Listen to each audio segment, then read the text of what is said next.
networking with people on World Indigenous Day. We in the Kalinago territory continue to be a struggling people and continue to fend for ourselves. And I believe it is a pleasure for us to continue to protect our culture, our history, our heritage. But more so, for me as a Kalinago and the councillor responsible for agriculture and fisheries, I would like to speak on the issue of food security. It's an important thing to know how much the Kalinago people have been very involved in agriculture. And as we speak of food security on World Indigenous Day, it is important also for we to recognize climate change. And climate change is a reality in our life. The earth is getting hot and we cannot wait. We must put things in place. We must put things in place so that when it gets to that point, we have something ready. You saw the early days of the Kalinago people as hunters and gatherers. The men would go out to the mountain to gather, to fend, to plant the gardens, and the women were also very much involved.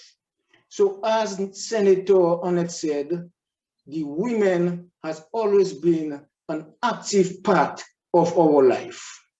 You would have the women staying home to take care of the children sometimes, to help take care of things at home. In other words, they were guard of the village while the men would be out in the forest. So to have a strong society, to have a strong household, to have a strong man, you need a strong woman with you. And today, you see some of our powerful women rising to position. People like Senator Sanford, which is an active Kalinago woman, and which I consider to be an activist in our community.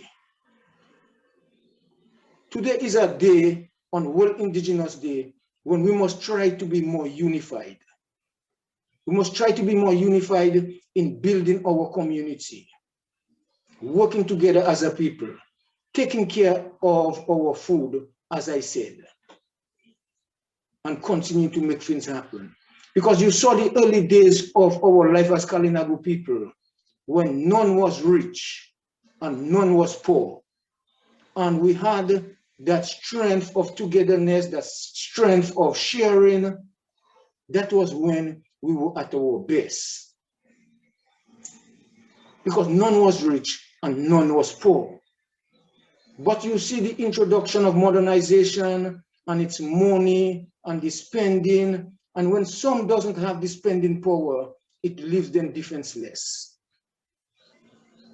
So today, we must be very grateful for the people in Canada, for the people across the Caribbean, in Suriname, in Guyana, and the other Indians and the other indigenous people who continue to reach out to us in the Kalinago territory. It's a golden opportunity for me as a Kalinago councillor to speak on behalf of my people.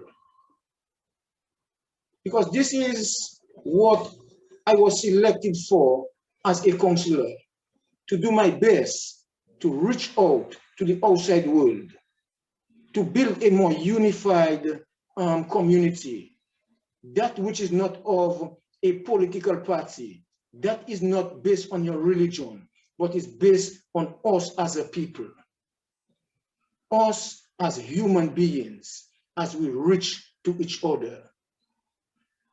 How do we protect our forests? How do we protect our rivers?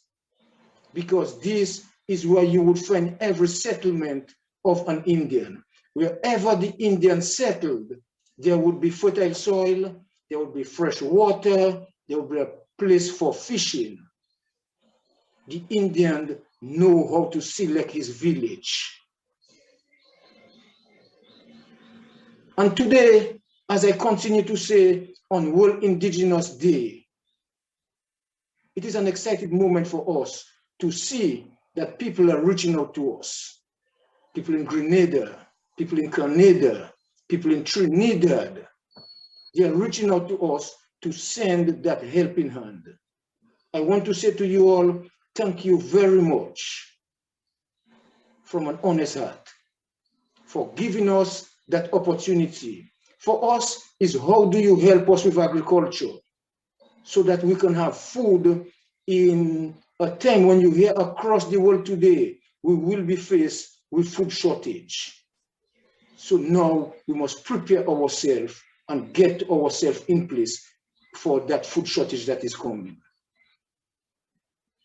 To my outside people out there, to my Kalinago people, I say to you, thank you very much. The world is listening to me. And today is an important day when I send out that message to say to you, I will continue with every strength in my body to be a defender of my turf, to be a defender of the land that the Indian man protect for his future generation of children to come. So thanks to Senator Sanford for having me here this evening. And thanks to the other people for welcoming me. Thank you very much.